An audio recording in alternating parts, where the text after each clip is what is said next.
இன்றைய தலைப்புச் செய்திகள். திமுகவின் கோட்டையை தகர்க்குமா தேவக? எழும்பூரில் ராஜ்மோகன் அதிரடி முழக்கம். தமிழக அரசியல் களம் சூடுபிடித்துள்ள நிலையில் ஆளும் தரப்பான திமுகவை மிக கடுமையாக சாடியுள்ளது தமிழக வெற்றிக் கழகம். எழும்பூர் தொகுதியில் நடைபெற்ற பிரமாண்ட பொதுக்கூட்டத்தில் பேசிய தேவக துணை பொதுச் செயலாளர் ராஜ்மோகன் திமுகவின் வாக்கு வங்கி அரசியலை தோலுரித்து காட்டியுள்ளார். இது குறித்த விரிவான செய்திகளை இந்த வீடியோவில் பார்ப்போம். எழும்பூர் நிலவரம். நேரடி தாக்குதல். நேற்று எழும்பூர் சட்டமன்ற தொகுதியில் தமிழக வெற்றிக் கழகத்தின் சார்பில் எழுச்சிமிக்க பொதுக்கூட்டம் நடைபெற்றது. இதில் பேசிய கட்சியின் துணை பொதுச் செயலாளர் ராஜ்மோகன் எழும்பூர் பகுதியின் அவல நிலையை சுட்டிக்காட்டினார். அவர் பேசியதாவது: எழும்பூர் என்பது உழைக்கும் மக்கள் அதிகம் வாழும் பகுதி. ஆனால் இந்த பகுதியில் மக்கள் முன்னேற்றம் அடைந்துவிடக்கூடாது என்பதில் திமுக கவனமாக இருக்கிறது. போன்ற பகுதியில் அடிப்படை கட்டமைப்புகளை கூட ஏற்படுத்தாமல் மக்களை திட்டமிட்டு பின்தங்கிய நிலையிலே வைத்துள்ளனர்.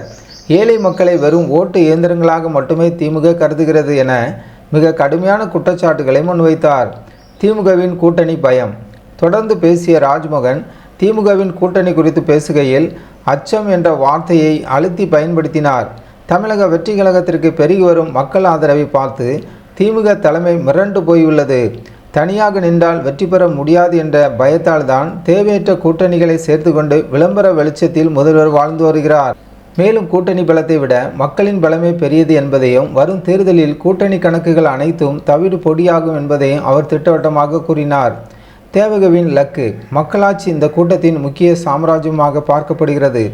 தேவக தலைவர் மீதான மக்களின் நம்பிக்கை. எங்கள் தலைவர் மக்களின் நம்பிக்கையை பெற்றவர். அவர் அமைக்கப் போவது வெறும் ஆட்சி அல்ல, அது மக்களின் நன்மதிப்பை பெற்ற நல்லாட்சியாக இருக்கும் என ராஜ்மோகன் நம்பிக்கை தெரிவித்தார்.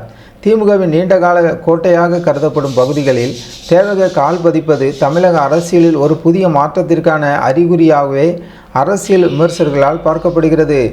எழும்பூர் பொதுக்கூட்டம் தேவக தொண்டர்களிடையே பெரும் உற்சாகத்தை ஏற்படுத்தியுள்ளது. திமுகவின் வியூகங்களை தேவக முறியடிக்குமா? இதுபோன்ற உடனுக்குடனான அரசியல் செய்திகளை தெரிந்து கொள்ள நமது ஜனநாயகம் டிவி சேனலை சப்ஸ்கிரைப் செய்யுங்கள்.